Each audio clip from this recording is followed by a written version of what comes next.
Bismillahirrahmanirrahim. Assalamu alaikum. I hope all of you are doing good. Okay, ji, today is our second lecture of public administration. Today we will continue from our last topic. We were studying about the public administration and its scopes and its theories. So today we will discuss it further. Scope of public administration. This particular table basically showing the three perspective of public administration. First one is basically the narrow perspective of public administration, narrow scope of public administration. Second one is basically predicting the broad perspective, and third one is basically predicting the prevailing view, which basically divides the scope in two parts. So in narrow perspective, we have already discussed it tomorrow, that is post-corp, planning, organizing, staffing, directing, coordinating, reporting and budgeting.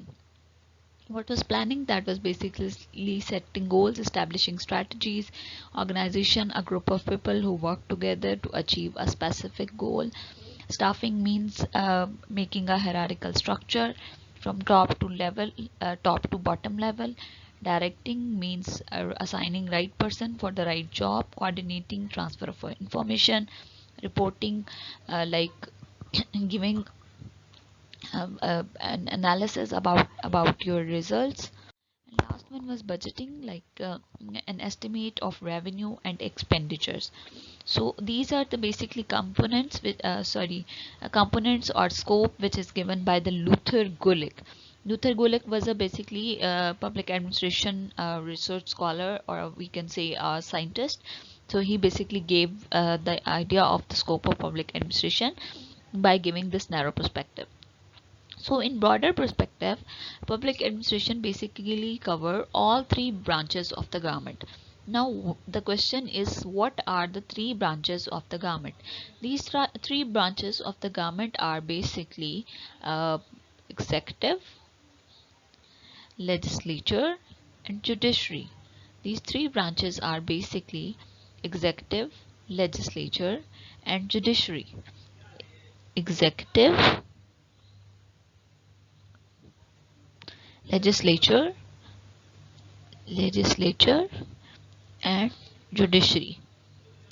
So what is executive? Executive means the main heads of the state, that is basically prime minister and president, and also the bureaucrats which basically help to administrate the state. Then legislature is basically responsible to make laws and policies for the state, like National Assembly and Senate. Then judiciary is basically responsible to implement the law in the state, like there is the proper structure of judiciary in Pakistan: Supreme Court of Pakistan, High Court of Pakistan, district courts of Pakistan, and there are the lower courts. Then the second broader perspective is like a cooperative group. Uh, Cooperative group means the groups which are basically responsible to run the affairs of the state. We can say these groups are ultimately the NGOs, the interest group like businessmen, industrialists, and all of them. Third one, part of the political process exponent, Woodrow Wilson view and subject oriented. अच्छा जी, इसमें basically वो political process की बात करता है, exponent की बात करता है. अच्छा, वुड्रो विल्सन ने बेसिकली 7 प्रिंसिपल्स दिए थे कि किस तरह से एडमिनिस्ट्रेशन को रन करना चाहिए. वो 7 प्रिंसिपल्स हम इन डिटेल भी पढ़ेंगे, लेकिन अभी मैं आपको हाईलाइट भी करा देती हूँ. एक जी है हायरार्की ऑफ अथॉरिटी, उसके बाद है जी प्रॉपर रूल्स एंड रेगुलेशंस, और उसके बाद है जी यूनिटी ऑफ कमांड, उसके बाद है जी प्रॉपर पे स्केल, उसके बाद है जी हायरार्किकल स्ट्रक्चर. इस तरह से ये जो है ये ऑलमोस्ट 7 कंपोनेंट्स हैं. उसके बाद है जी prevailing view which divides the scope in 2 parts. ये जो हमने ऑलरेडी डिस्कस किया था. First one is basically administrative theory and second one is basically applied administration. So administrative theory was already divided in three parts. First one was organizational theory, second one was behavioral theory, third one is public personnel administration. Personnel means the employees or the human resource. Then applied administration, it means the political functions, legislative, financial resources, defense, education, social welfare, economics, foreign administration, and local administration. Now, the scope of public administration. It is the basis of the government. It is the instrument of change in the society. Like without the scope of public administration, ultimately no one can run the government. Like, can we run the government without any sort of plan? Can we run the government without budgeting? Can we run the government without direction? Can we run the government without proper coordination? Can we even run the government without reporting, like without analyzing the results or the of the policies of the state? Can we even analyze, or can we even run the government without executive, legislature, and judiciary? So it is the instrument of change in the society. Like, as the government change, as the administration change, as the administration work, ultimately there is always a change in the society. It plays vital role in the life of the people. हमारे यहाँ अगर administration बेहतर होगी, अगर public administration like to serve the people, if that would be good, ultimately it will impact in a positive way on the life of the people. It is an instrument for executing laws, policies, programs of the state. So basically these are the public administrator or the bureaucrats or the civil servants who are basically responsible to execute law. What does it mean, executing the law? It means implementing the law. It means you are awareing people about some new law, and you are asking them to follow that law. You have made a policy and you are implementing that policy. Programs of the state, like whatever the programs the state have planned, it is the responsibility of the public administrator to basically implement those programs, to execute those programs in the state. Then it is a stabilizing force in the society as it provides continuity. Like आपको पता है कि हमारी जो governments आती हैं वो सिर्फ 5 years के लिए आती हैं, लेकिन हमारे जो ब्यूरोक्रेट्स होते हैं they are basically the permanent employees of the government और स्टेट.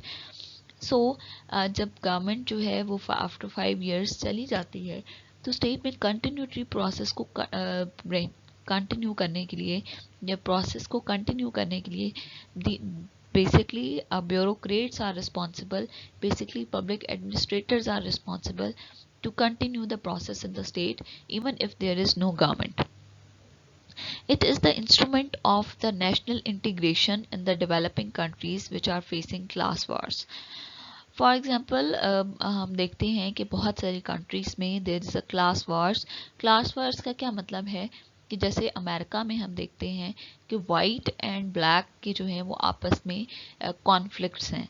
ठीक है, तो ऐसी स्टेट में बेसिकली पब्लिक एडमिनिस्ट्रेशन या ऐसे लोग जो पब्लिक एडमिनिस्ट्रेशन का काम करते हैं वो बेसिकली नेशनल इंटीग्रेशन का काम करते हैं. What does national integration means?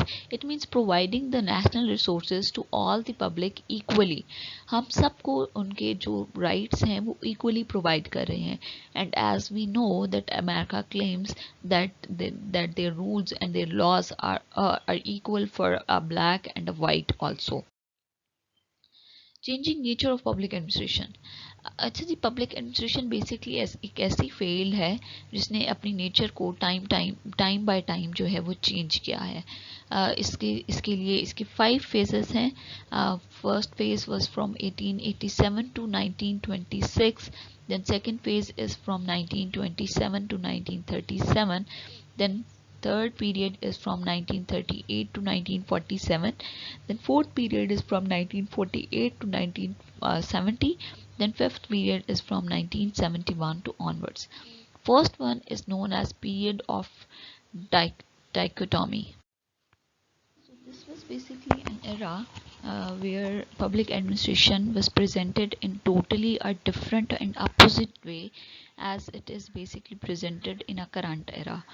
Like उस era में डाइकोटॉमी का ये मतलब होता है कि एक ऐसी चीज़ जिसका जो है वो बिल्कुल उलट पर्सपेक्टिव हो और आप उसको कुछ और ही परसीव कर रहे हो. So the second era basically developed as independent discipline, जिसमें public administration को as independent discipline as an independent course जो है वो recognized किया गया. पोस्ट को आपका व्यू आया. Developed principles of administration, administration के 14 प्रिंसिपल्स दिए गए. इंशाल्लाह वो हम वो प्रिंसिपल्स भी पढ़ेंगे. और ये कहा गया कि public administration is basically in science, like it is not an art, it is basically a science. So there is always science where we basically serve public, and lately it was known as social sciences, like where we basically discuss where we basically go through with the science of society. Then there was the behavioral challenge, that was also known as behavioral school. Then there was crisis of identity, like ultimately people were not ready to accept this thing that administration is ultimately important to run the affairs of the state. Then there was the concept, there was new public administration concept, and lately there was further the concept of public policy perspective, that how public policy is important for public administration. In public policy we basically formulate the policies, and in public administration we basically implement those policies in a proper manner. Comparative public administration. So comparative public administration studies have been conducted on 3 levels. First one is macro studies, second one is middle range studies, and third one is micro studies.